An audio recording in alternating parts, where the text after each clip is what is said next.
সূরা শামসের মধ্যে বলছেন ক্বাদ আফলাহা, সে ব্যক্তি সফল হয়ে গেল। সে ব্যক্তি সফল হয়ে গেল মানে সে জান্নাতে চলে যাবে ইনশাআল্লাহ।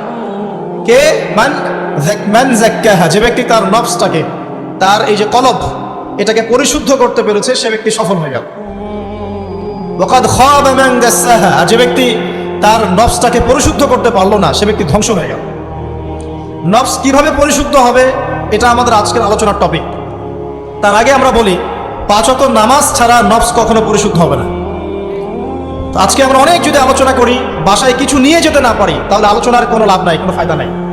মানুষকে দেখানো, তাকবীর দেয়া, এই যে আমাকে প্রোটোকল দিয়ে নিয়ে আসলেন, ঠিক আছে, ভালোবাসা ভালোবাসার জায়গায়, কিন্তু দিন শেষে যদি আমরা আল্লাহর সামনে আত্মসমর্পণ করতে ব্যর্থ হই, তাহলে এই মাহফিলগুলোর বরকত নষ্ট হয়ে যাবে। আমরা কি চাই যে মাহফিলের বরকত নষ্ট হয়ে যায়? আসরের জামাত আমরা আদায় করেছি, এই জামাত আমাদেরকে শৃঙ্খলা শিখিয়েছে, শিখায় নাই? একজন ইমাম লিড দিলেন নামাজে, আপনারা তাকে ফলো করলেন, তাই নয় কি? এটাই তো হচ্ছে মুসলিম উম্মার বৈশিষ্ট্য। মুসলিম উম্মাহ হবে শৃঙ্খলাবদ্ধ জাতি, যাদের প্রতিটা কাজ হবে সুশৃঙ্খল। আর আমাদের কাজগুলো কি এখন সুশৃঙ্খল? আমরা কিন্তু উশৃঙ্খল জীবনযাপন করি। দেখবেন ওই যে একটা হাদিস আছে শেষ জামানায়, যে নারী পুরুষের পোশাক পরবে, পুরুষ নারীর পোশাক পরবে। এই যে উশৃঙ্খলতা দেখেন না এখন শেষ জামানায়। আপনি দেখবেন এমন এক শ্রেণীর মেয়ে বের হয়েছে বাজারে, রাস্তাঘাটে, সমাজে, যারা কাপড় পরবে কিন্তু কাপড় পরেও নগ্ন থাকবে। এই কোনো হাদিস আমি বানিয়ে বলছি না, সবগুলো হাদিস সহিহ। এখন দলিল দিতে গেলে অনেক সময় চলে যাবে। তো উশৃঙ্খলতার যুগ, কাপড় পরে থাকাটা তাকওয়ার পোশাক, শালীনতা। আর এখনকার যুগটা চলছে কাপড় খোলার যুগ। কথা ঠিক না ঠিক বলেন? এখন মানুষ কাপড় খুলতে পারলে বেশি কমফোর্ট ফিল করে। আর আপনারা জানেন না, এই মহাবিশ্বে আমাদের পিতা এবং মাতা আদম এবং হাওয়া আলাইহিস সালাম, তাদেরকে সর্বপ্রথম কে নগ্ন করে দিয়েছিল জানেন? ফালাম্মা যাকাশ শাজারা, যখন আমাদের পিতা মাতা ওই গাছের কাছে চলে গেলেন, কোন গাছ? যেটা আল্লাহ পাক বলেছিলেন ফালা তাকরাবা হাযিহিশ শাজারা, ওই গাছের কাছে যখন তারা চলে গেলেন, তার ফল খেয়ে ফেললেন, বাদাত লাহুমা সাওআতিহিমা, তাদের এই যে পোশাকটা, এই পোশাকটা খুলে পড়ে গিয়েছিল এবং লজ্জাস্থান উন্মুক্ত হয়ে গিয়েছে। তো সর্বপ্রথম আমাদের পিতামাতাকে নগ্ন করে দিয়েছিল কে? ইবলিস। এখন যারা মুসলিমদের গা থেকে কাপড় খুলে ফেলতে চাচ্ছে, এরা তাহলে কার অনুসারী? দলিল কি পেয়েছেন? বানিয়ে বলি নাই, সূরা আরাফ পড়েন, পেয়ে যাবেন ইনশাআল্লাহ। কোন সূরা? সূরা আরাফ। প্রথম নসিহত প্রিয় ভাইরা, এই যুগটা হচ্ছে উশৃঙ্খলতার যুগ। এই যুগে মানুষ আল্লাহ পাকের হালালকে খুব কমই পরোয়া করে। আল্লাহর হালালকে মানুষ হারাম করে নিচ্ছে, আর আল্লাহর হারামকে মানুষ হালাল করে নিচ্ছে। আল্লাহ পাকের বিশাল একটা হারাম হচ্ছে সুদ বা রিবা, আর এখন আমাদের উপর রিবা হয়ে গেছে ওয়াজিব। নাউজুবিল্লাহ। একটা দেশ নাই যেটা সুদমুক্ত, একটা জেলা পাবেন না সুদমুক্ত, একটা গ্রাম, থানা, ইউনিয়ন পাবেন না সুদমুক্ত। নবীজি এই যুগের কথাই হয়তোবা বলেছেন, যে যুগে মানুষ সুদ থেকে বেঁচে থাকতে চাইলেও সুদের ছিটা ফোঁটা গিয়ে তার গায়ে লাগবে। মনে করেন আপনি একটা কনস্ট্রাকশন করেছেন, একটা সুদী প্রতিষ্ঠান থেকে লোন নিয়েছেন, এখন আপনি ওই কনস্ট্রাকশনটা ভাড়া দিয়েছেন। সেখানে মনে করেন আমি ভাড়া নিয়েছি, আমি আপনাকে মাসে মাসে ভাড়া প্রদান করছি, আপনি সেই ভাড়ার টাকাগুলো কালেক্ট করছেন, করে সেই প্রতিষ্ঠানের লোন শোধ করছেন। প্রত্যক্ষভাবে না হলেও আমি কিন্তু পরোক্ষভাবে সুদে হেল্প করছি। আমি বুঝাতে পারছি না? এর বাইরে 1% মানুষ এখন পৃথিবীতে নাই যে ব্যক্তি রিবা থেকে বাইরে, ইচ্ছাকৃত হোক অনিচ্ছাকৃত হোক। আর এই প্রসঙ্গ আসলে আমি 2-4টা কথা না বলে থাকতে পারি না। সেটা হলো, নবী সাল্লাল্লাহু আলাইহি ওয়াসাল্লাম বলেছেন, রিবার 73টা শাখা আছে পাপের, তার মধ্যে সবচেয়ে নিচু শাখা হচ্ছে নিজের মাকে বিয়ে করা। সহিহ বুখারীর একটা বর্ণনা এসেছে, যে ব্যক্তি 1 দিরহাম সুদ খায়, দিরহাম কি? রৌপ্য মুদ্রা। কোথায় আছে? জাদুঘরে। কোথায় আছে? মার্কেটে আছে। রৌপ্য মুদ্রা দেখেছেন জীবনেও? স্বর্ণ মুদ্রা দেখেছেন? কোরআনে আছে, হাদিসে আছে, মার্কেটে নাই। কেন মার্কেটে নাই? কারণ পশ্চিমারা স্বর্ণ এবং রৌপ্য মুদ্রাকে হারাম করে দিয়েছে। পশ্চিমারা স্বর্ণ এবং রৌপ্য মুদ্রার ডিলিংসটাকে মার্কেট থেকে উঠিয়ে দিয়েছে। এই জন্য আপনি মার্কেটে গোল্ড কয়েন এবং সিলভার দিরহাম পাবেন না। কিন্তু আল্লাহর রাসূল সাল্লাল্লাহু আলাইহি ওয়াসাল্লামের যুগে এটা ছিল। এখন অনেক মানুষ দেখবেন বেদাত নিয়ে কথা বলে একদম ফেনা বের করে ফেলছে। অর্থনৈতিক সেকশনের বেদাত চোখে পড়ে নাই। এখন বলতে পারে এটা তো দুনিয়াবি বিষয়। বাস্তবিক অর্থে এটা দুনিয়াবি বিষয় নয়, কারণ এই পেপার মানির মধ্য দিয়ে, ইলেকট্রনিক মানির মধ্য দিয়ে আপনার সম্পদকে সিজ করে চুষে খাওয়া হচ্ছে। আপনি বুঝতে পারছেন?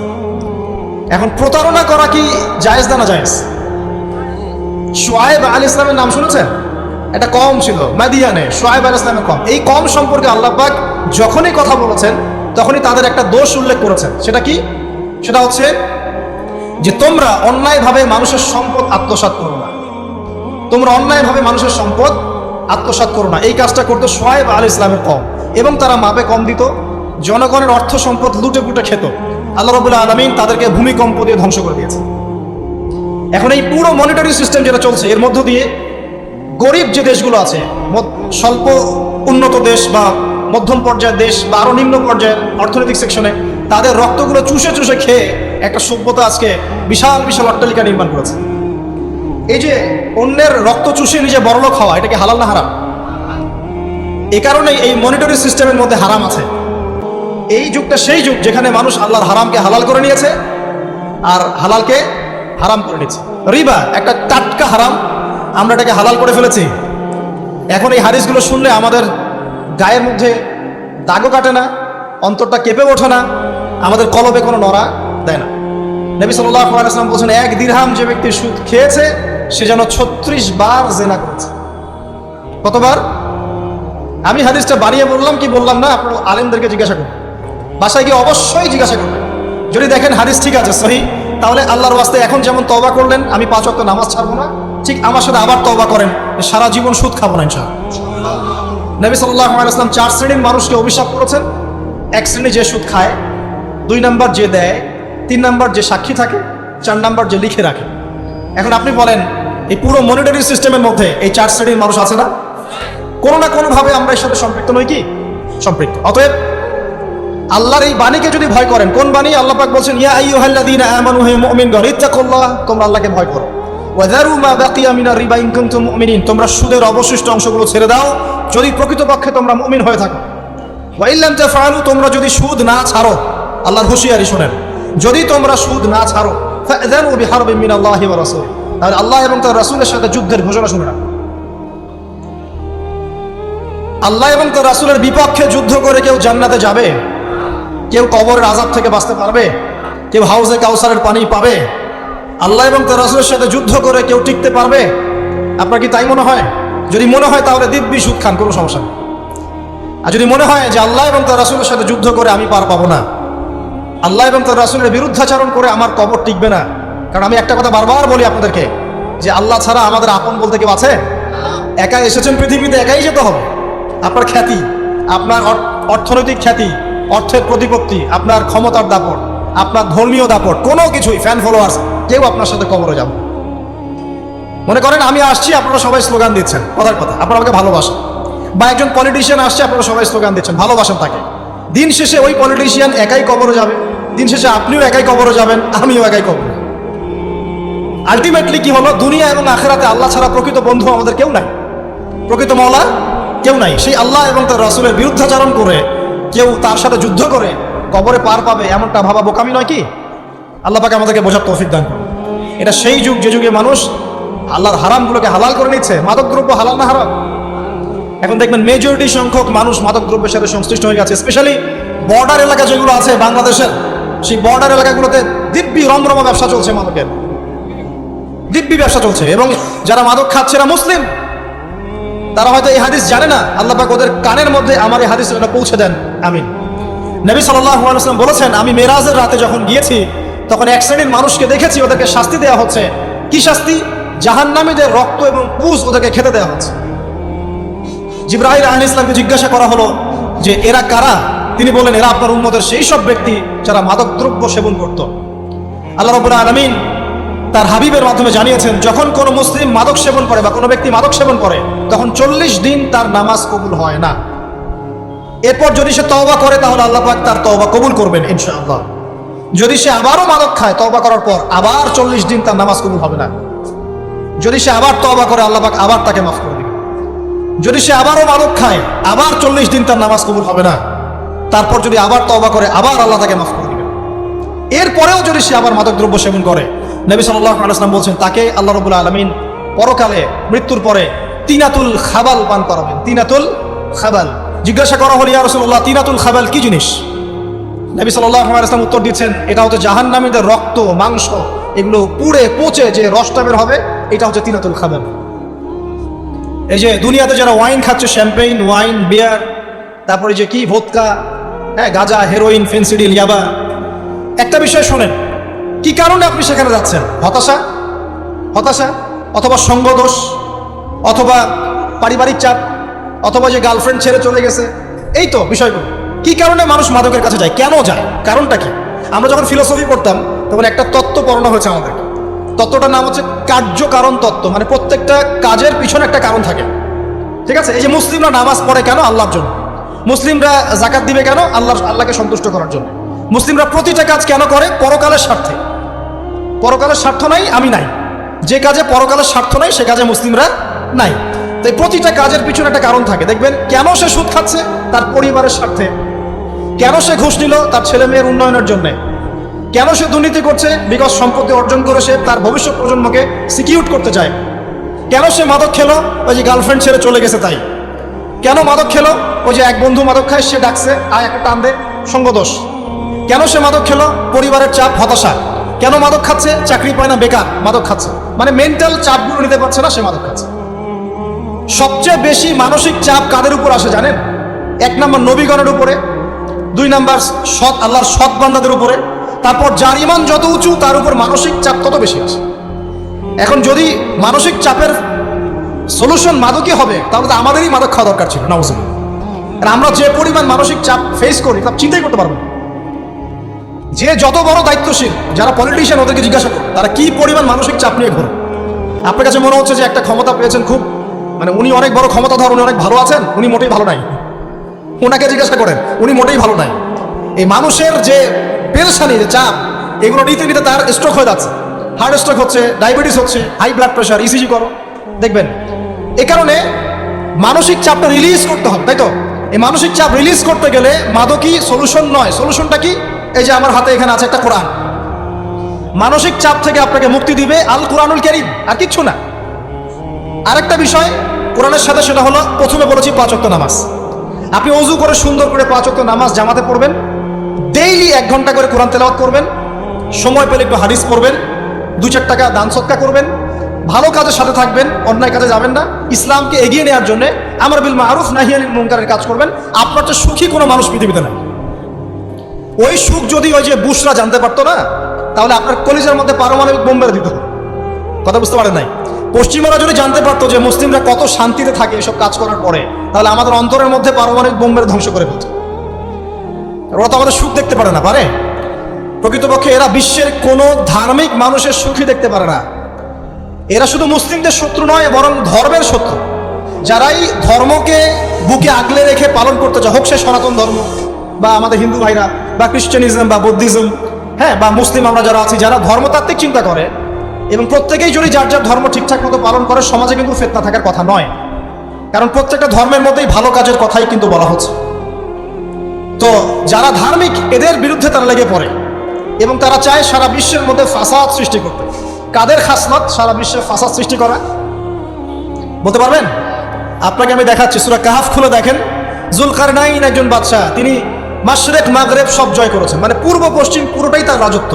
এত দাপট ছিল সেই বাদশার যে যেদিক দিয়ে যাবে সেনাবাহিনী নিয়ে সেদিকটাই জয় করে ফেলবে, সুবহানাল্লাহ। এবং তিনি উদ্ধত অহংকারী ছিলেন না, তিনি আল্লাহর অনুগত বান্দা ছিলেন। একটা কওমের মধ্যে গেলেন, সেই কওমটা ছিল পাহাড়ের মাঝখানে, 2 পাহাড়ের মাঝখানে।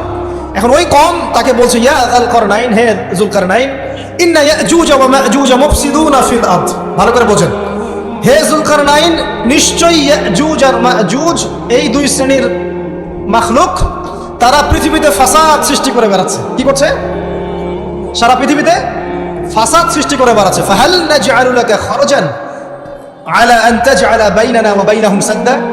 হে যুলকারনাইন, আমরা কি আপনাকে ট্যাক্স দিব, কর দিব, যে আপনি ওদের আর আমাদের মাঝখানে একটা প্রাচীর নির্মাণ করে দিবেন, যে ওরা আমাদের কাছে আর আসতে পারবে না? কারা এটা? ইয়াজুজ আর মাজুজ। এই ইয়াজুজ আর মাজুজকে যুলকারনাইন আলাইহিস সালাম তিনি প্রাচীর নির্মাণ করে দিলেন লোহা এবং এই যে তামা দিয়ে। এরপর তারা আর ওই কওমের ক্ষতি করতে পারলো না। কিয়ামতের আগে আগে তারা বের হয়ে আসবে এবং সারা বিশ্বে ফাসাদ সৃষ্টি করবে। এখনো তারা বের হয়ে আসছে, আমি সেটা বলছি না, কিন্তু এখন পুরো বৈশ্বিক প্রেক্ষাপটে যারা বিশ্বে ফাসাদ সৃষ্টি করে বেড়াচ্ছে, এদের মধ্যে এই ইয়াজুজ মাজুজের খাসলত আছে, চরিত্র আছে। দেখবেন ওই এদিকে ইউক্রেনকে ব্যস্ত রেখেছে রাশিয়ার এগেনস্টে এবং নিউক্লিয়ার যুদ্ধ বাঁধানোর পায়তারা করছে। এটা অলমোস্ট আমাদের ঘরের কোনায় চলে এসেছে। নকিং অ্যাট দ্য ডোর বলে একটা কথা আছে ইংরেজিতে, একদম ঘরের কোনায়। যে কোনো মুহূর্তেই দেখবেন ওয়ার্ল্ডে একটা ম্যাসাকার সৃষ্টি হয়ে গেছে। ওইদিকে তাইওয়ানকে ব্যস্ত রেখেছে চায়নার এগেনস্টে, ওইদিকে ইসরায়েলকে ব্যস্ত রেখেছে প্যালেস্টাইনিদের এগেনস্টে, এদিকে দেখবেন যে ইরাকে ব্যস্ত রেখেছে এই কন্টিনেন্টকে আইএসআইএস দিয়ে, ঠিক আছে? বাংলাদেশকেও ব্যস্ত রাখার চেষ্টা করছে মায়ানমারকে দিয়ে, দেখছেন না? তো পুরো বিশ্ব জুড়ে এদের এজেন্ডা হচ্ছে সারা বিশ্বে আমরা ফাসাদ সৃষ্টি করে মানব জাতিকে কমিয়ে ফেলবো, মুসলিমদেরকে ধ্বংস করব, মুসলিম যুবকদেরকে পণ দেখাবো, ওদেরকে মাদক খাওয়াবো, ওদের মধ্যে জেনা অশ্লীলতা পরকীয়া ছড়িয়ে দিব, হ্যাঁ, এবং মহামারী ছড়িয়ে দিব, দিয়ে মুসলিম জনসমষ্টিকে কমিয়ে নিয়ে আপোষে কোন দলে লাগিয়ে দিয়ে আস্তে আস্তে আমরা বিশ্বে শাসন করতে হবে, এদেরকে ডমিনেট করতে হবে। এবং এই এজেন্ডা বাস্তবায়নের দিকে তারা এগিয়ে যাচ্ছে সুকৌশলে। আর আমরা কি করছি ভাই? আমরা শুধু কাজ যতটুকু না করছি তার চেয়ে বেশি আমরা আইওয়াসা শোডাউন করছি। দেখেন বেশিরভাগ মানুষ আমাদের নামাজের খবর নাই, বেশিরভাগ মানুষ তাজকিয়া আত্মশুদ্ধির খবর নাই, ভালো আলেমের কাছে এসে পড়ে থাকবে কোনো খবর নাই, কোরআন পড়া শিখবে এসবের খবর নাই। যেগুলো করলে কোনো সমস্যা হয় না বা অল্প পরিশ্রমে করা যায়, ওই যে ঘরের মধ্যে শুয়ে শুয়ে ফেসবুকে 2 লাইন লেখা যায়, খুব সহজ, লিখলেন আবার শুয়ে গেলেন, কোনো সমস্যা নাই। কোনো কনস্ট্রাকটিভ সুদূর প্রসারী কাজ আমাদের হচ্ছে না, যেটা হচ্ছে এটা প্রয়োজনের তুলনায় নিতান্তই নগণ্য। এই কারণে আমাদের যারা দিন, আমরা যারা বুঝি, যাদের মধ্যে ইসলামের চেতনা আছে, ইসলামকে ভালোবাসি, আমরা যারা চাই দিন এগিয়ে যাক, আমাদের কনস্ট্রাকটিভ কাজ করতে হবে, মানে সুদূর প্রসারী কাজ করতে হবে। শৈথিল্যতাবাদীও হবেন না, আবার চরমপন্থীও হবেন, মধ্যমপন্থী হয়ে ইসলামকে, কোরআনকে এবং হাদিসকে হাতে নিয়ে উম্মার ঐক্যের স্বার্থে, দেশ জাতি জনগণের ঐক্যের স্বার্থে এগিয়ে যান। আল্লাহ পাক আপনাদের হাতকে শক্তিশালী করুন, দোয়া করুন। এখানে খুব স্মার্ট হতে হবে এবং বেসিক কাজগুলো খুব বেশি করে করতে হবে। বেসিক কাজ কি ভাই?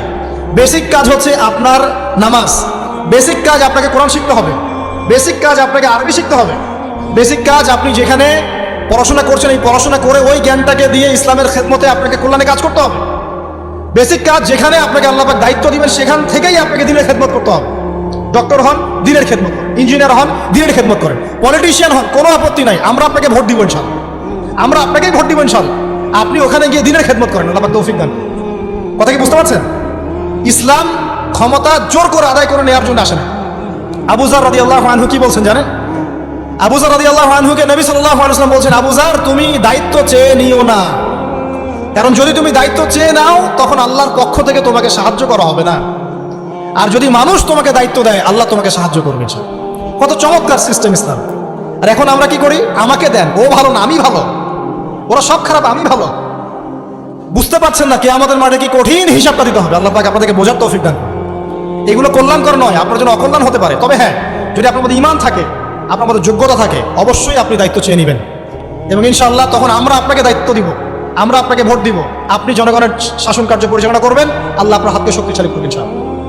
আল্লাহ পাক আমাদের নিচু থেকে উঁচু মহলের সবাইকে হেদায়েত দান করুন, দোয়া করি। ইসলাম কারো শত্রু নয়। মুসলিমের রক্ত ঝরানোর জন্য, কল্লা কাটার জন্য আমরা কিন্তু পৃথিবীতে আসি নাই। আমরা আমাদের আসল শত্রুদেরকে চিনতে ভুল করেছি, এই কারণে আমরা আপোষে হানাহানি কাটাকাটির মধ্যে লিপ্ত আছি। এই যে সামনে যে কি হবে আল্লাহ ভালো জানেন।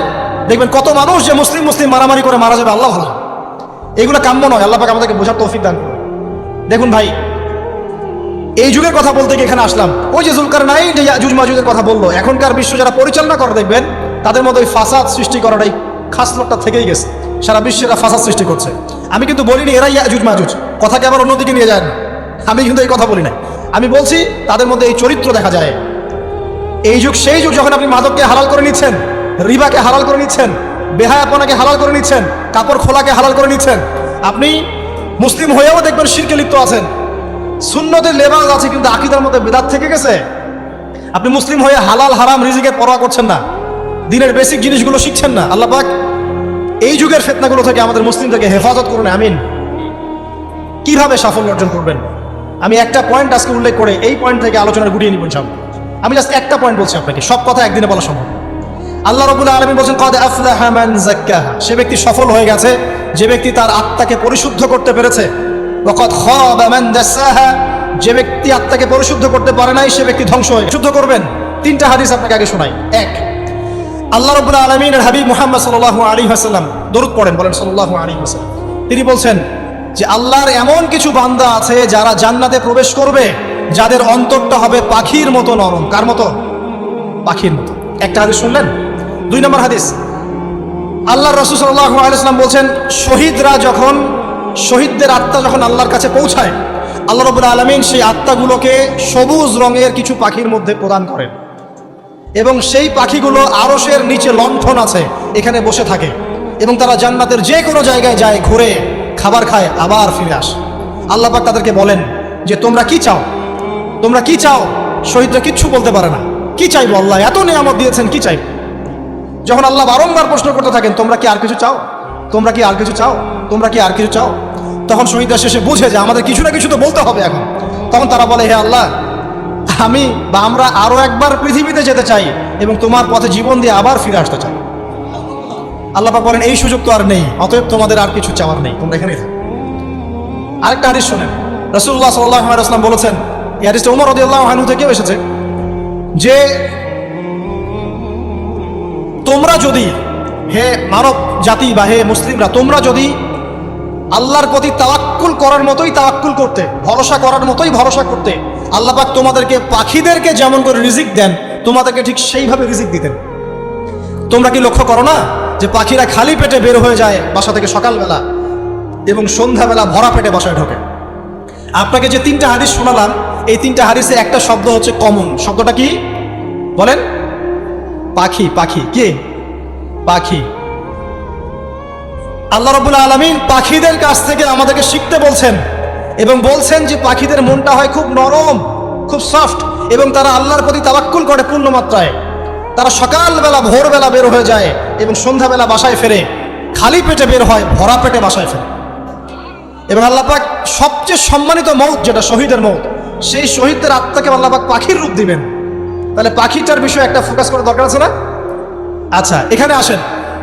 পাখির মন হচ্ছে নরম, মানে পাখির মনটা তাসকিয়া, আত্মশুদ্ধিতে পরিপূর্ণ। কদ আফলাহা মান যাক্কাহা, সে ব্যক্তি সফল হলো যার হৃদয়টা পবিত্র, নিষ্পাপ, নিষ্কলুষিত হলো, সে ব্যক্তি সফল হবে ইনশাআল্লাহ। একটা কাজ এখানে খেয়াল করেন, পাখিরা সকালবেলা ভোরবেলা বের হয় আর সন্ধ্যাবেলা বাসায় ফেরে। এখনকার মুসলিমদেরকে দেখবেন দুপুরবেলা ওঠে, রাত 3টায় ঘুমায়। কথা কি বুঝেন নাই? পাখির একদম ভোরবেলা উঠে যখন ফজরে আজান দিচ্ছে, ঠিক তার এক মুহূর্তে পাখির কিচিরমিচির শুনছেন, তার মানে নামাজের ওয়াক্ত প্রায় চলে যাচ্ছে, তার মানে তার আল্লাহ পাকের হুকুমের সাথেই জেগে ওঠে। সূর্য ডুবে তারা ডুবে যায়। ঠিক এরকম সুন্নত ছিল নবী সাল্লাল্লাহু আলাইহি ওয়াসাল্লামের এবং সাহাবায়ে কেরামের। আজকে 1400 বছর পর মুসলিম জাতি এই সুন্নাহ ভুলে গেছে। আর আমাদের সুন্নত দেখবেন, যদি কোনো রকম উঠেও ফেলি ফজরে, আবার 12টা পর্যন্ত ঘুম, আরো বেশি। আর এই যুব সমাজ যারা আছো, তোমরা কেউই 3টা-4টার আগে ঘুমায় বলে আমার মনে হয়। অলওয়েজ অনলাইনে পড়ে আছে, টিকটক নিয়ে, ফেসবুক নিয়ে, গার্লফ্রেন্ডের সাথে চ্যাটিং। পাখির মতো হতে পারলে পরে মনটা তো নরম হবে, তারপরে না তাসকিয়া অর্জন হবে। পাখির রুটিনটা কি? ভোরবেলা বের হয় আর সন্ধ্যাবেলা বাসায় ঢোকে। অতএব আমরা যদি রাসূলুল্লাহ সাল্লাল্লাহু আলাইহি ওয়াসাল্লামের সুন্নাহ মতো ওই ভোরবেলা উঠতে পারি আর আর্লি নাইট ঘুমিয়ে যেতে পারি এবং সারাদিন যদি রাসূলের সুন্নাহগুলোর উপর আমল করতে পারি, তাসকিয়া অর্জন হবে ইনশাআল্লাহ। কথা বুঝতে পারছেন? 2, পাখির মতো নরম মন লাগবে। এখনকার আমরা যারা বেঁচে আছি, আমাদের মনগুলো কঠিন। কেমন কঠিন? পাথরের মতো কঠিন। আমরা যখন দেখি একটা মাইয়াতকে নিয়ে যাওয়া হচ্ছে জানাজায়, আমাদের কোনো ফিলিংস কাজ করে না। জানাজা যাচ্ছে, জানাজায় দাঁড়িয়ে মোবাইলটা টিপাটিপি করছে, জানাজার সাথে চলছে, কোনো ফিকির নাই যে এই জানাজা আমার হবে কালকে, ওই মোবাইল টিপাটিপি করছে। আমি এমনও দেখেছি, দাফন করা হলো মাইয়াতকে, দাফন করার পরে চারপাশে মানুষজন জড়ো হয়ে গল্প করছে, ভাই আপনার ওই জমিটার কি খবর, আপনার ওইটার কি খবর, বিজনেস কেমন চলছে, চাকরির কি অবস্থা। এই যে মাইয়াতকে পাশে দাফন করলো, কোনো ফিলিংস নাই, কোনো ফিলিংস নাই। আমি আত্মশুদ্ধির কথা বলছি। আত্মশুদ্ধির জন্য আপনার মনটাকে পাখির মতো সফট নরম করতে হবে। যখন আপনি সফট নরম করবেন এবং আত্মশুদ্ধি অর্জন করবেন, তখন 2 ডানা মেলে আপনি আকাশে উঠতে পারবেন ইনশাআল্লাহ। আত্মশুদ্ধি অর্জন না করতে পারলে ডানা কেটে পড়ে যাবে, তখন আর আকাশে উঠতে পারবেন না। কোন আকাশে? ওই যে শহীদের রূহ যে আকাশে চলে গেছে, ওই আকাশ। অতএব মন কেন কঠিন হলো প্রিয় ভাই? 1 নম্বর কারণ, আমরা শিরকের পাপে লিপ্ত আছি। 1 নম্বর, শিরকের পাপে লিপ্ত থাকা অবস্থায় মুসলিমদের মনটা কঠিন হয়ে গেছে। আপনি কি মনে করছেন আমরা শিরক করি না? মুসলিমরাও কবর পূজা করে, দেখবেন মুসলিমরাও দেখবেন অনেক ক্ষেত্রে মাজার পূজা করছে। আমি বলিনি যে অলিয়া উলিয়ার মাজার জিয়ারত করা যাবে না, আমি কথা বলছি না। কিন্তু আপনি মৃত মানুষের কাছে আপনার ভালো মন্দ চাইতে পারেন না। কথা বুঝতে পারেন না?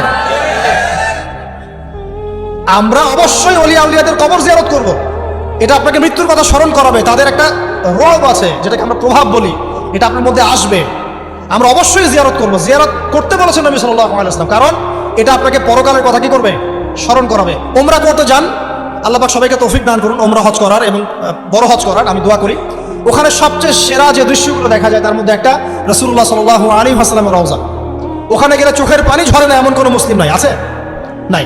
আরেকটা সবচেয়ে মন নরম করা একটা দৃশ্য হচ্ছে জান্নাতুল বাকি, যেটা আমরা বাকিউল গারকাত বলি, যেখানে আপনি দেখবেন সাহাবায়ে কেরাম রাদিয়াল্লাহু আনহুমের কবর, যতদূর চোখ যায় তাদের কবর, কবরের কোনো মাজার নাই, সেখানে কোনো তাওয়াফ হচ্ছে না কবরকে কেন্দ্র করে, সেখানে কবরে কেউ ফুল চড়াচ্ছে না, একটা ছোট্ট পাথর দেখা যায়, খেলে আর কিছু না। পৃথিবীর সবচেয়ে শ্রেষ্ঠ মানুষগুলো সেখানে শুয়ে আছেন। ওখানে গিয়ে দাঁড়াবেন, দেখবেন নিজেকে তুচ্ছ বলে মনে হবে, মনে হবে আমি এই পৃথিবীতে আর কি করছি, সেরা মানুষগুলোই মাটির নিচে, আমি এখানে কি করছি। তো দেখুন প্রিয় ভাইরা, অবশ্যই ওলিয়া আউলিয়াদের কবর জিয়ারত করবেন, কিন্তু মৃত ব্যক্তি আপনার কল্যাণ করতে পারবে? অকল্যাণ করতে পারবে? হ্যাঁ, তারা আল্লাহর কাছে সুপারিশ করতে পারবে আল্লাহ পাক যখন তাদেরকে অনুমতি দিবেন। তারপর আল্লাহ পাক যখন অনুমতি দিবেন তখন নবী সাল্লাল্লাহু আলাইহি ওয়াসাল্লাম সুপারিশ করবেন, ওলিয়া উলিয়াগণ করবেন, আলেম ওলামা করবেন, শহীদগণ করবেন, হাফেজে কোরআন করবেন, অনেকেই করবেন। আল্লাহ পাক আমাদের তাকদীরে এইসব সুপারিশ নসিব করুন, বলি না আমিন। মুসলিমরা আজকে শিরিক করছে অনেক ক্ষেত্রে। দেখবেন হাতে একটা এই যে বালা পরে আছে, খুলে না। কেন খুলেন না ভাই? বলে যেটা খুললে যদি রোগ হয়, রোগ দেওয়ার মালিক কে? ওই বালা না আল্লাহ? এই যে আপনার বিশ্বাস জন্মে নিয়েছে, এই যে বিশ্বাসটা জন্মিয়েছে আপনার হাতের উপরে, এই বালার উপরে, এটাই শিরক, এটাই শিরক। যদি আপনি বিশ্বাস করেন যে এটা হাতে থাকলে আপনি সুস্থ থাকবেন, হাত থেকে খুলে পড়ে গেলে আপনি আর বাঁচবেন না, এই যে কল্যাণ অকল্যাণের মালিক আপনি কাকে করলেন? ওই বালাকে করেছেন, আল্লাহকে করেন, এখানে শিরক হয়ে গেছে। খুবই সূক্ষ্ম শিরক। আপনি নামাজ পড়ছেন মনে করেন, এখন কিছু মানুষ আসলো, এখন দেখছেন যে হুজুর তো আমার নামাজ দেখছে, নামাজটা খুব সুন্দর করে পড়ার চেষ্টা করবেন, লম্বা নামাজ, সেজদা গিয়ে আর উঠছেন না, খুব সুন্দর নামাজ পড়ছেন। এই যে মানুষকে দেখানোর জন্য নামাজটা পড়ছেন, এটা শিরক। এটা কি? এটাও শিরক। এই যে গণক বসে আছে রাস্তার পাশে, দেখবেন টিয়া পাখি নিয়ে, তারপরে যে কাগজ নিয়ে, আসেন ভাই ভাগ্য পরীক্ষা করে দেই। আরে ভাই, তুমি যদি মানুষের ভাগ্যই পরীক্ষা করতে পারবা, তো তুমি রাস্তার পাশে কেন? তোমার ভাগ্য কেউ পরীক্ষা করেনি কখনো? এতটুকু কমন সেন্স আমাদের নাই। ও যদি আমার ভালো মন্দ করতে পারে, ভবিষ্যৎ বলতে পারে, তাহলে ও রাস্তার পাশে বসে আছে। ওর তো প্রাইম মিনিস্টার হওয়ার কথা, ওর তো ইলেকশন করার কথা। তো দেখেন, এই যে ওখানে গিয়ে আমরা কি করি? ভাই আমার হাতটা দেখে দেন, ভাই আমার অতীত বলে দেন, ভবিষ্যৎ বলে দেন, এবং এগুলো দিন দিন বাড়ছে। কিন্তু এই রাশিফল, কবিরাজি, গণকি, এগুলো দিন দিন বাড়ছে। এবং আমি লক্ষ্য করছি দিন দিন আরেকটা জিনিসও বাড়ছে, সেটা হলো জাদুবিদ্যার চর্চা করা। এবং গ্রামে গঞ্জে কুফুরি বাড়ছে না? কুফুরি করা, তাবিজ করা, বিচ্ছেদ করা, স্বামী স্ত্রী বিচ্ছেদ করা, মেয়েকে বশ করা, সন্তানকে বশ করা, বাড়ছে না? সবই শিরক, এগুলো সবই কুফুরি। এগুলো মুসলিমরা করছে না। মুসলিমরা এসব শিরকে লিপ্ত আছে বলেই তো অন্তর কঠিন হয়ে গেছে। ফাকাসাত কুলুবুহুম, তাদের অন্তর কঠিন হয়ে গেছে। তো একটা হাদিস বলে এখানে, খালি নবী সাল্লাল্লাহু আলাইহি ওয়াসাল্লাম বলছেন, যদি কেউ কোনো গণকের কাছে যায়, গিয়ে বলে দেখেন তো আমার হাতটা একটু, ও কিন্তু বিশ্বাস করে না যে এ ভবিষ্যৎ বলতে পারে, খালি এমনি বলেছে একটু দেখেন তো, বলার সাথে সাথেই 40 দিনের নামাজ কবুল হবে। আর যদি তার বলা কথায় বিশ্বাস করে যে হ্যাঁ তোমার ভবিষ্যৎ খুব ভালো, তুমি চাকরি পাবা, এটা করবা, সেটা করবা, এবং সে বিশ্বাস করলো হ্যাঁ এটাই হবে, তখন নবী সাল্লাল্লাহু আলাইহি ওয়াসাল্লাম বলছেন সে যেন আল্লাহর পক্ষ থেকে যা নাজিল হয়েছে, মানে এই যে কোরআন কারীম, এই কোরআনকে যেন সে অস্বীকার করবে, মানে কুফরি করবে। এগুলো আমরা করছি না ভাই? অনেক কিছু করছে। আমরা স্তম্ভের পূজা করছি, অনেক মুসলিম আগুনের পূজা করছে। আগুন জ্বালিয়েছেন, মাথা নত করছেন কেন? আগুনের সামনে আপনি মাথা নত করবেন না। আপনি একটা স্তম্ভের সামনে, গাছের সামনে দাঁড়িয়ে মাথা নত করে ধ্যান করবেন কেন? আপনি মেডিটেশন করছেন কি জন্য? আপনাকে নামাজ দেওয়া হয় না? 5 ওয়াক্ত নামাজ দেওয়া হয় না? নামাজের চেয়ে বড় মেডিটেশন কিছু আছে নাকি? আপনি ধ্যান করছেন কি জন্য? অনেক মুসলিম তো জিনের উপাসনা করছে, জানেন? অনেক মুসলিম জিনকে দাবি করার চেষ্টা করছে। আর জিন বলে একটা জাতি আছে, এটা সত্য। এরকম প্রতিটা ক্ষেত্রে শিরক আছে। শিরক কথায় আছে, কাজে আছে, বিশ্বাসে আছে। দেখবেন মুসলিমরাই আল্লাহ ছাড়া অন্য কারো কাছে দোয়া করছে, মুসলিমরা নজর মানত করছে অন্য জায়গায়, আল্লাহর জন্য নজর মানত করছে না, অন্য কাউকে সন্তুষ্ট করার জন্য করছে। সন্তান হয় না, এখন কি হবে? সন্তান হয় না তো অমুকের কাছে যাও, সেখানে গিয়ে বকরি জবাই দাও, সন্তান হবে। সুবহানাল্লাহ। তো এই পদ্ধতি ইব্রাহিম আলাইহিস সালামের জানা ছিল না? যে শেষ বয়সে তিনি বলছেন রব্বি হাবলি মিনাস সালিহিন। আপনি দোয়া করতে পারেন না? সন্তান হবে না কেন? আল্লাহ পাক তাকদীরে লিখে রাখলেন, অবশ্যই হবে। আর আল্লাহ পাক তাকদীরে না লিখলে কিভাবে হবে? তাকদীরে যে ব্যক্তি বিশ্বাস করে না, সে ব্যক্তি হতাশ হয়। যা কিছু হচ্ছে আমাদের জীবনে সবই তাকদীর, এর বাইরে একটা মানুষও যেতে পারবে না। প্রিয় ভাইরা, কথায়, কাজে এবং চিন্তায় আমরা অনেক শিরিক করছি। শিরিকের কারণে আমাদের অন্তর কঠিন হয়ে গেছে। আরো কেন কঠিন হচ্ছে? বেদাত। আমল করছেন নবীর সুন্নত মানার জায়গায় অন্য কিছু আপনি করছেন, এমন এমন কিছু আমল করছেন যেগুলোর সাথে রাসূলের সুন্নতের কোনো সম্পর্ক নাই এবং সাহাবীদের সুন্নতেরও কোনো সম্পর্ক।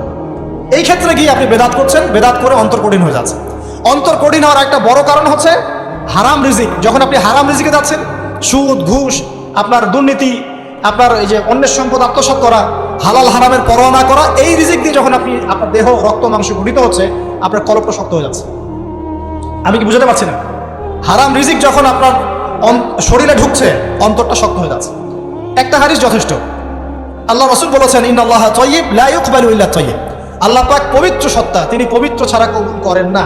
আপনি 10টা হজ করে আসেন, চুরির টাকা দিয়ে, ডাকাতির টাকা দিয়ে, আত্মসাতের টাকা দিয়ে, দুর্নীতির টাকা দিয়ে, যদি কবুল হয় তাহলে কোরআন সুন্নাহ মিথ্যা হয়ে যাবে। নাউজুবিল্লাহ। কথা কি বুঝতে পারছেন না? আল্লাহ রাব্বুল আলামিন বলছেন আল্লাহ পাক পবিত্র ছাড়া কবুল করেন না। হারাম রিজিক দিয়ে ইবাদত কবুল হয় না।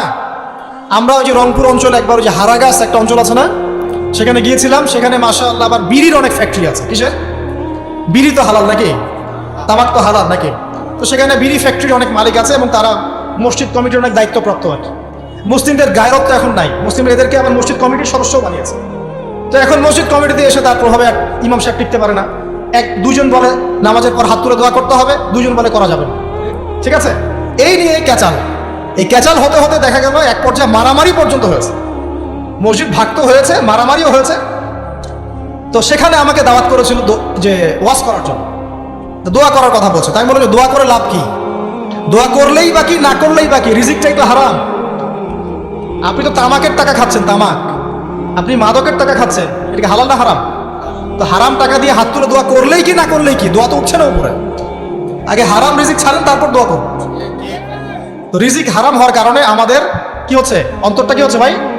কঠিন হচ্ছে। ওই পাখির মতো আর মুক্ত আকাশে উঠতে পারবে না। তারপরে সামনে যান, আরো কেন কঠিন হয়? বস্তুবাদিতা, দুনিয়া। সারাদিন দুনিয়ার ফিকির, দুনিয়ার চিন্তা, খাবো কি, পরবো কি, ব্যাংক ব্যালেন্স, টাকা পয়সা, স্ট্যাটাস, সারাটা দিন দুনিয়ার দুনিয়া। ঘুম থেকে ওঠা থেকে নিয়ে শুরু করে ঘুমানো পর্যন্ত খালি দুনিয়া। যারা দুনিয়ার নেশায় মত্ত হয়ে আছে, এদের অন্তরটা কঠিন হয়ে যায়। এই অন্তরটা পাখির মতো হতে পারে। ঠিক আছে কথা? যারা দুনিয়ার নেশায় মত্ত হয়ে আছেন, এই অন্তরটা কঠিন হয়ে যাবে, পাখির মতো হতে পারবে না। তারপর কি? আরো সামনে যান, দিনই জ্ঞান চর্চা না করা অন্তর কঠিন হওয়ার কারণ। আর কি কারণ? পাপ করা, পাপ। যত বেশি আপনি পাপ করবেন, যত বেশি পর্ন দেখবেন, যত বেশি মাদক খাবেন, যত বেশি জুয়া খেলবেন, যত বেশি অহেতুক সময় নষ্ট করবেন, যত বেশি আপনি অন্যের ক্ষতি করবেন, ঠিক আছে, নিরপরাধ মানুষের উপর নির্যাতন করবেন, যত বেশি আপনি পাপ করবেন, পাপ। এই পাপ করতে করতে করতে মানুষের অন্তর কঠিন হয়ে যায়। ইবনুল কাইয়্যিম রাহিমাহুল্লাহ বলেছেন যে পাপ করতে থাকলে মানুষের অন্তর কঠিন হয়ে যেতে থাকে এবং ইস্তেগফার আর জিকির করলে গিয়ে মানুষের অন্তর আবার নরম হতে থাকে। পাপের উপর পাপ করতে থাকলে মানুষের অন্তর কঠিন হতে থাকে। এ বিষয়ে রাসূলুল্লাহ সাল্লাল্লাহু আলাইহি ওয়াসাল্লাম বলেছেন, যখন মানুষ একটা পাপ করে কলবের মধ্যে একটা কালো দাগ পড়ে যায়, যখন আরো একটা পাপ করে আরেকটা কালো দাগ পড়ে যায়। এইভাবে যখন পাপ করতেই থাকে তখন পুরো কলবটাই কালিমা পূর্ণ হয়ে যায়। এই অবস্থায় যদি সে তওবা করে, আল্লাহ পাক মাফ করে দিবেন। যদি এই অবস্থায় তার মৃত্যু হয়ে যায়, তার আত্মাটা থেকে দুর্গন্ধ বের হতে থাকে, যে আত্মাটা কবজ করতে পর্যন্ত মালাকুল মউত মানে ঘৃণা পোষণ করে। কথা কি বুঝতে পারছেন? যখন অন্তর পাপ করতে করতে কলুষিত হয়ে যাবে, ওয়াকাদ খাবা মান দাসাহা, যখন পাপ করতে করতে অন্তর কলুষিত হয়ে যাবে, তখন আপনার এই মালাকুল মউত পর্যন্ত ওই আত্মাটাকে বের করার সময় ঘৃণা করবে, দুর্গন্ধযুক্ত। আল্লাহ পাক আমাদেরকে পাপ থেকে বাঁচিয়ে রাখুন। এরকম কিছু কাজ আছে, বস্তুবাদিতা, শিরক, বেদাত, হারাম রিজিক, সারাদিন দুনিয়ার ফিকির নিয়ে থাকা, ঠিক আছে, অন্যের ক্ষতি করা, পাপ কন্টিনিউয়াসলি করতে থাকা এবং দিন ছেড়ে দেওয়া, দিনের এলেম ছেড়ে দেওয়া, আল্লাহ পাকের আনুগত্য ছেড়ে দেওয়া। এই কাজগুলো করতে থাকলে মানুষের অন্তর কি হয়? কঠিন হয়ে যায়। এখন সলিউশন কি বলেন? 5 মিনিটে আমি সলিউশন বলছি। কেমন করে আপনি এটাকে নরম করবেন আর পরিশুদ্ধতা অর্জন করবেন এবং ওই পাখির মতো মুক্ত আকাশে উড়বেন? কিভাবে বলবো? 1 নাম্বার, অবশ্যই শিরক ত্যাগ করতে হবে। কি করতে হবে? শিরক ত্যাগ করতে হবে। আল্লাহ পাকের তাওহীদের উপর থাকতে হবে। আল্লাহ পাক তৌফিক দান করুন। লং কিছু বলার সময় নেই আমার হাতে। একটা বই বলছি, কিতাবুত তাওহীদ। কি নাম? কিতাবুত তাওহীদ। এই বইটা অনেক ভার্সন বাজারে বের হয়েছে। কিনে দেখবেন শিরক কত প্রকার, কি কি, তাওহীদ কাকে বলে, কত প্রকার। যেটা বুঝবেন না, মাদ্রাসায় চলে যাবেন, আলেম ওলামার কাছে জিজ্ঞাসা করবেন, হুজুর এটা বুঝি নাই। ঠিক আছে? 1 নাম্বার, শিরক ত্যাগ করতে হবে। 2 নাম্বার, আপনাকে তাওহীদে থাকতে হবে। দেখ, অন্তর নরম করার কথা বলছে। 2 নাম্বার, সুন্নতের উপর আমল করতে হবে। ওই যে পাখির কথা বললাম, যে সকালবেলা বের হয় আর সন্ধ্যাবেলা কি করে? বাসায় ফেরে। খালি পেটে বের হয়, ভরা পেটে বাসায় ফেরে। তার মানে আমাদেরকেও সকাল সন্ধ্যাটা কাটাতে হবে নবী সাল্লাল্লাহু আলাইহি ওয়াসাল্লামের সুন্নত। যখন তিনি ঘুমাতেন তখন ঘুমাবেন, যখন উঠতেন তখন উঠবেন, বাকি কাজ যেমন করে করতেন তেমন করে করবেন, তখন অন্তর ইনশাআল্লাহ নরম হয়ে যাবে। ঠিক আছে ভাই? 3 নাম্বার 5 ওয়াক্ত নামাজ জামাতে। নামাজ আপনাকে যে কোনো পাপ থেকে বাঁচাবে ইনশাআল্লাহ। ভাই জেনা করছেন, নামাজ পড়েন। পর্নোগ্রাফি দেখেছেন, তাও তওবা করে নামাজ পড়েন। আপনি হারাম অ্যাফেয়ার্সে আছেন, হতাশ হন না, নামাজ পড়েন। গোনা ছাড়তে পারছেন না, নামাজ পড়েন। সুদ খাচ্ছেন, নামাজ পড়েন। আপনি পতিতালয়ে গিয়েছেন, নামাজ পড়েন। বেপর্দা চলছেন, তাও নামাজ পড়েন। আপনি অন্যের হক নষ্ট করেছেন, তাও নামাজ পড়েন। যে পাপই করেছেন, নামাজটা পড়েন। নামাজ আপনাকে সমস্ত পাপ থেকে বাঁচিয়ে রাখবে ইনশাআল্লাহ। আস্তে আস্তে ইনশাআল্লাহ দেখবেন সব পাপ থেকে আপনি দূরে চলে আসছেন ইনশাআল্লাহ তাআলা। 3 নাম্বার নামাজ। 4 নাম্বার বেশি থেকে বেশি, ভাই শোনেন, বেশি থেকে বেশি পরকালের ফিকির করবেন। খালি পরকালের চিন্তা করবেন যে আমাকে মৃত্যুবরণ করতে হবে, কবর যেতে হবে, পুলসিরাত পার হতে হবে, আল্লাহর সামনে দাঁড়াতে হবে। যত বেশি আপনি আল্লাহর ফিকির করবেন, পরকালের ফিকির করবেন, আপনার মনটা নরম হয়ে যাবে ইনশাআল্লাহ, মনটা শক্ত হবে। 5 নাম্বার মানুষের সাথে খুব বেশি মেলামেশা করবেন। মানুষের সাথে খুব বেশি মেলামেশা করলে ইবনুল কাইয়িম রাহিমাহুল্লাহ বলেছেন অন্তর কঠিন হয়ে যাবে। কারণ মানুষ আপনাকে গীবত করাবে, হ্যাঁ, মানুষ খারাপ কাজে নিয়ে যাবে, বেফাস কথাবার্তা বলবেন, হয়তো বেফাস কাজ করবেন, ফুজুল কি বাদ করবেন। এগুলো করতে গিয়ে আপনি দেখবেন অন্তর কঠিন হয়ে গেছে। এত বেশি মানুষের সাথে মেলামেশার দরকার নাই, প্রয়োজন যতটুকু অতটুকু করবেন। ঠিক আছে? আল্লাহ পাক তৌফিক দান করুন, আমিন।